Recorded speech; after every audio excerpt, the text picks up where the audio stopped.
Kasi ang nangyayari po sa history ng panghuhuli po ng fixer, huhulihin lang siya, tapos idedetene ng less than 24 hours pag walang nagreklamo, tapos papakawalan na ulit. Ganyan-ganyan ang nangyari po dito sa LTO South Mall.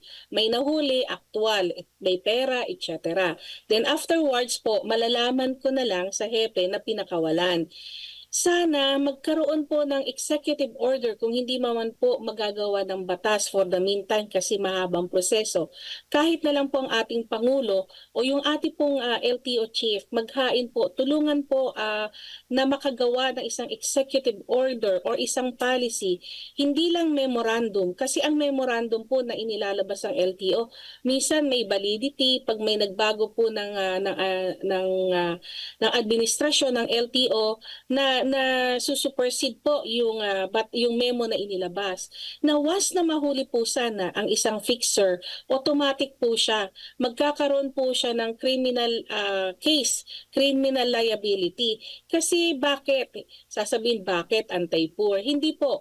Kasi yung pagtulong mo makakuha ka ng magbigay ng lisensya na hindi dumaan sa tamang proseso or process ay magkakos po ito ng possible na death kasi yung binigyan mo ng lisensya ay hindi dumaan sa tamang proseso, hindi niya alam bang batas trapiko at lalong-lalo na po yung mga penalties, ano yung mga hindi niya dapat gawin. Sa usapin po ninyo, lalo't kayo po ay mga grupo na mga driving schools po natin. So kumbaga, bago talaga matuto or makakuha ng lisensya, mas maiging dumaan talaga sa mga driving schools po. Pero still, meron pa ring mga issue po ng mga, halimbawa, itong mga aksidente po, ma'am. Diretsahan na lang po, ma'am. Sa tingin nyo po, yung mga nangyayari pong mga aksidente po, saan po kaya yan maaring ma-attribute po natin na, ma'am, doon sa kakulangan niya sa kaalaman sa pagmamaneho, yung mga basic, o di kaya ay dumiretso na agad para makakuha ng lisensya sa pamamagitan ng mga fixer? Sa inyo pong tingin, sa inyo pong grupo, ma'am? Well, para po sa aming palagay sa PALAD, sa Philippine Association of LTO Accredited Driving Schools, unang-una rito ay yung kawalan ng pasensya, kawalan ng disiplina, lalong-lalo na kawalan ng kaalaman sa batas trapiko.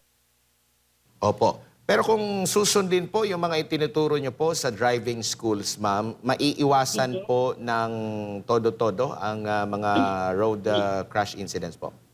Oh yes, mababawasan kasi matututunan nila sa driving school ang tamang disiplina. Part po ng curriculum na tinuturo po ng driving school ay kung paano po haba ng pasensya, ang stress management, paano sumunod sa batas. Kasi kapag dumaan po sa fixer, talaga pong shortcut. Totally wala po silang alam. Nagkaroon lang sila ng lisensya at hindi nila alam yung kaakibat na responsibilidad dun sa hawak nilang lisensya. Po, sa kasalukuyan po, ma'am, sa existing po na mga batas sa inyo pong pagkakaalam, kailangan po bang dumaan muna sa inyo, sa mga driving schools, bago po bigyan ng atensyon ng LTO ang isang aplikante para sa lisensya? Yes, sir.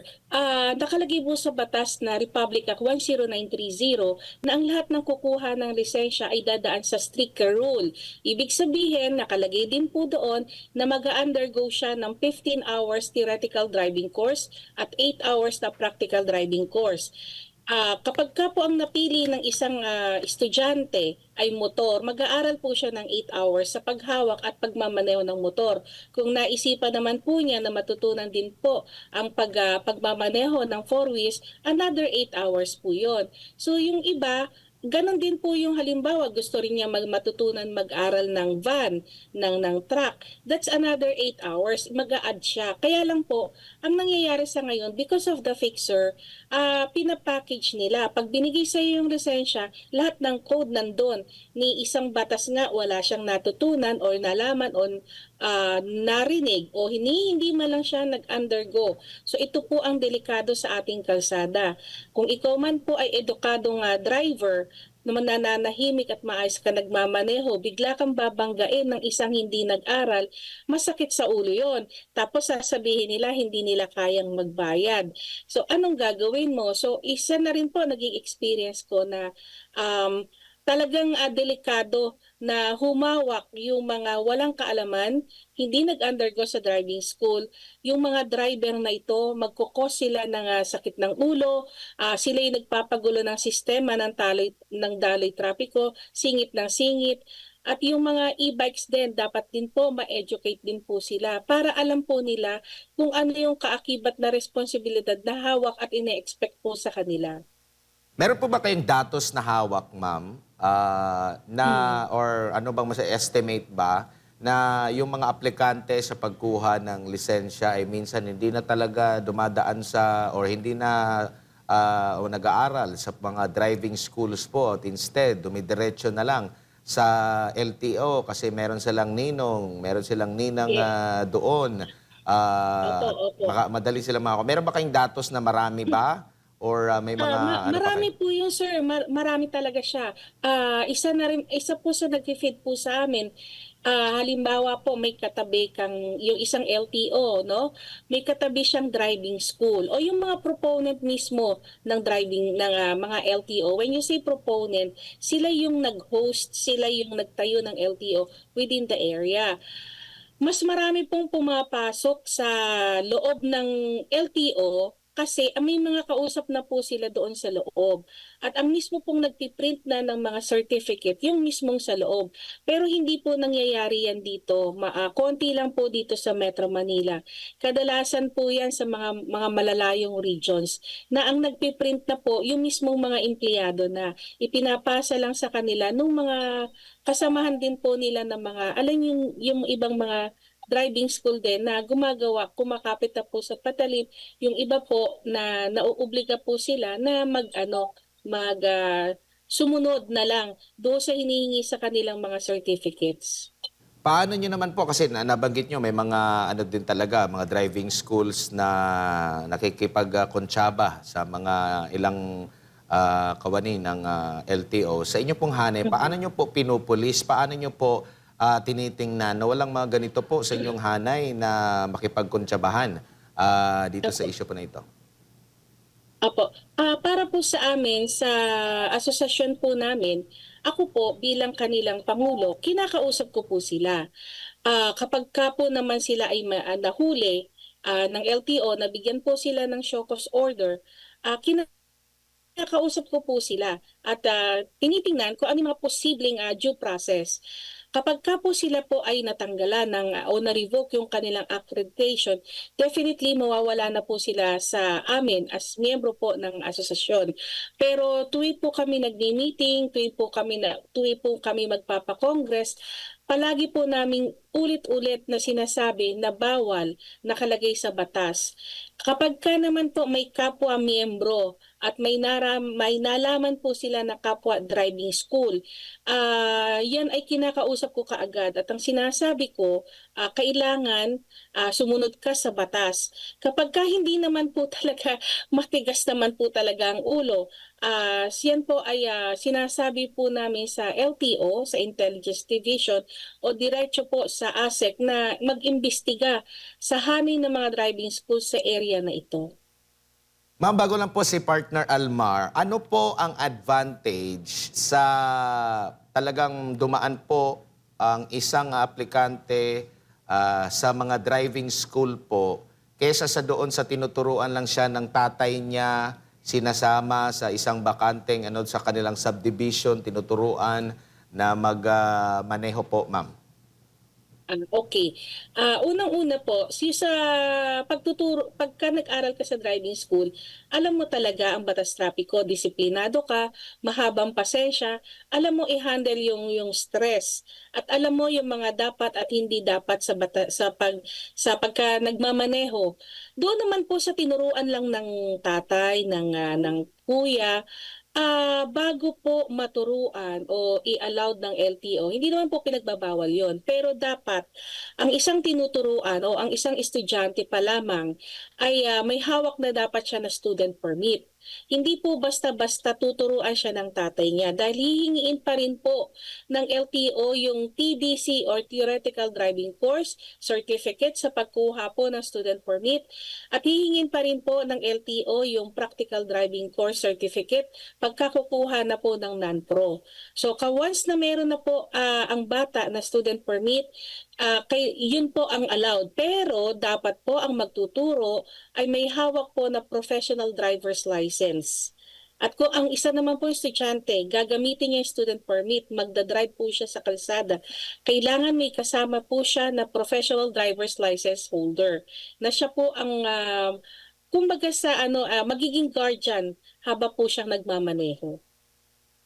Ma'am, magandang umaga. Si Almar po ito. Dito po sa mga Hello, fixers sir. po, ma'am, ano po yung maisasuggest ninyo sa ating mga mambabatas para po tuluyang mawala itong mga fixers? Kasi sa base sa ating mga experience, yung mga fixers ay nandyan lang sa bisinidad mismo ng tanggapan ng LTO po, ma'am. Maganda po yung tanong na yan. Actually, napagmitingan po namin yan kagabi. Kasi ang nangyayari po sa history ng panghuhuli po ng fixer, huhulihin lang siya, tapos idedetine ng less than 24 hours pag walang nagreklamo, tapos papakawalan na ulit. Ganyan-ganyan ang nangyari po dito sa LTO South Mall. May nahuli, aktual, may pera, etc. Then afterwards po, malalaman ko na lang sa hepe na pinakawalan.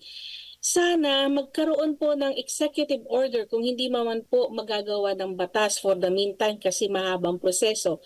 Kahit na lang po ang ating Pangulo o yung ating pong LTO chief, maghain po, tulungan po na makagawa ng isang executive order or isang policy. Hindi lang memorandum kasi ang memorandum po na inilalabas ng LTO, minsan may validity pag may nagbago po ng administrasyon ng LTO na susupersede po yung memo na inilabas. Na once na mahuli po sana ang isang fixer, automatic po siya. Magkakaroon po siya ng criminal case, criminal liability. Kasi bakit? Sasabihin bakit anti-poor? Hindi po. Kasi yung pagtulong mo makakuha ka ng magbigay ng lisensya na hindi dumaan sa tamang proseso or process ay magkakos po ito ng possible na death kasi yung binigyan mo ng lisensya ay hindi dumaan sa tamang proseso, hindi niya alam bang batas trapiko at lalong-lalo na po yung mga penalties, ano yung mga hindi niya dapat gawin. Ma'am, yung sa mga nakaraan, may mga nagva-viral sa social media, yung mga road rage. Sa driving school po ba, ma'am, ini-implement din po niyo yung pagda-drug test? Kasi nga, nung nakaraang pinuno ng PNP dati, sinabi na yung paggamit ay ng illegal na droga ay para lang mag-overtime. Yun nga, uso ito sa mga truck drivers na merong mga insidente din ng mga nahuhuli ng mga gumagamit ng illegal na droga dahil nga tuwing gabi ay yung schedule nila sa pagdadrive. Sa mga driving schools po ba, ma'am, meron din po kayong ini-implement na drug testing po? Sa okay. Ang drug test po ay ina-requirement po siya ng LTO kapag ang isang instructor ay magtuturo or mag-a-apply as accredited instructor po siya ng LTO. Ngayon, doon naman sa curriculum, kasama sa itinuturo namin yung pagbabawal sa paggamit ng gamot o ng illegal drugs. Binibigay po namin dito yung mga percentage na hindi talaga dapat gumamit kapag ka magmamaneho at yung batas na kaakibat doon. Doon naman po sa mga driver, sinasabi na gumagamit po sila dahil extended. Pinapaunawa din namin sa estudyante yon. Ano yung alternative? Instead of using drugs, ihanda mo ang sarili mo, magpahinga ka, matulog ka ng maaga, huwag ka magpa-stress, huwag kang magbabad sa video games, pagka alam mo magmamaneho ka o maglolong long drive. Marami naman po kasing paraan na pwede mong palakasin yung stamina, yung iyong katawan nang hindi naggumagamit ng droga. Ako po nakakapag-drive ng 3 to 4 hours. Meron naman po tayong provision na kapag ka nagda-drive, pwede ka magpahinga. Mag-stop ka muna for a while sa isang gasoline station, magpahinga, o kaya sa isang maliwanag na lugar, hindi sa madilim na lugar. Kapag ka po gabi, magpahinga ng 30 minutes or 1 hour, maintindihan naman po malamang yun ng employer. At yun po ang itinuturo namin sa driving school sa aming mga estudyante. Ma'am Siadmar po, ito ulit. Balikan ko lang po yung Yes, sir. patungkol dito sa mga e-vehicle. Siguro doon sa mga malalaking mga kotse, mga sasakyan, possible talaga mga ano na yan, mga may lisensya na sa pagmamaneho. No? Dito po sa mga light vehicles, ma'am, kasi sa Japan, pag full electric na mga, halimbawa, gaya ng mga e-bikes at wala naman siguro sila mga e-trikes doon, mga e-scooter siguro, needed pala ng lisensya. Dito po sa ating bansa, ma'am, doon sa Evidalo, sa pagkakaalam nyo po, meron po bang dapat na i-regulate din talaga dito sa paggamit ng e-bikes? Kasi napag-usapan namin one time nung isang araw, si Attorney Inton, na yung isa sa mga hamon din talaga is yung mga bata, kahit minor de edad, pwedeng magmaneho ng mga e-bikes at nasa mga national highways pa. Ay si ano pala yung kausap ko noon, Mayor Zamora ng San Juan, no? Kasi napag-uusapan niya ito kasi pinagbabawal na sa mga national roads. Pero sa tingin niyo po, kailangan din bang ma-regulate ang paggamit po nitong mga e-vehicles, lalo na yung mga light EV po, na kailangan din silang matuto sa pagmamaneho at hindi ito ituring na parang bisikleta lamang? Yes, sir. Dapat po. Dapat matutunan nila at ma-regulate sila. Unang-una, last year po, natatandaan ko, nung lumabas po yung memorandum circular na ina-allow ang mga e-bike gumamit sa kalsada, and then it was suspended po na later part po ng taon. Sumulat na po ang PALADS at nire-remind po si LTO at nakikiusap po sa LTO na dapat ang lahat po ng lalabas sa kalsada ay ma-regulate at lahat po sila educated. Tama po, na dapat magkaroon sila ng separate or sabi nga license, lalong-lalo na po yung ginagamit na pampasaherong sasakyan. Nakalagay po kasi sa memorandum circular, kapag ka po ang isang e-bike, ang bigat niya ay 40 grams pataas at not below, siya po yung pwede sa selected highways. Pero kapag ka po yung maliliit at talagang below, yung para talagang personal lang, yung parang golf cart lang, it should be within the subdivision or within the village. Hindi siya allowed lumabas. Itong pong pangyayari, no, sa mga e-bike, nakalimutan kasi natin na basta't nag-exist lang sila, dumami ng dumami.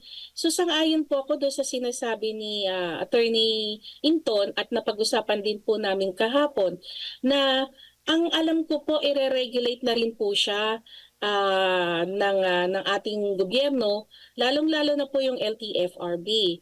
When I have a meeting with the chairman, nabanggit po niya na ire-regulate na rin po ang mga e-bike, pero yung mga pampasahero. At part po ng PALADS, magre-ready po kami ng curriculum para po kung sakaling hingiin po ng ating pong LTFRB, ng ating pong LTO, masaya po kami na i-share po ang curriculum na ito para po sa kaligtasan ng lahat at parang din po sa kaligtasan ng driver ng e-bike at ng kanyang pamilya. Kasi pagka po namatay o nagkaroon po ng aksidente, unang-una pong naapektuhan ang pamilya. Opo. Nakikita nyo rin po ba na hamon po, lalo na sa mga kakalsadahan po natin dito sa Metro Manila, maging sa mga probinsya po natin, ma'am? Kasi isa sa mga hamon nila, walang matinong talagang bike lane. Hindi naman lahat talaga may bike lane. Sinasabi, pwedeng gamitin ang bike lane para sa mga e-bikes, no?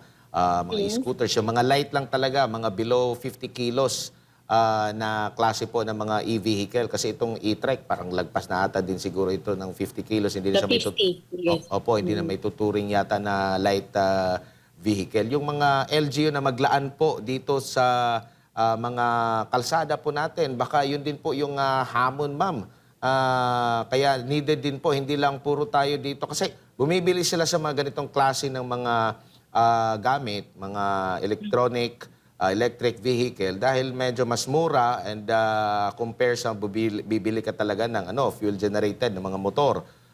Pero yun nga, yung kakaroon nila ng magandang safe na lugar, yun din po yung hamon, ma'am. Nakikita nyo rin po ba yan? Yes po.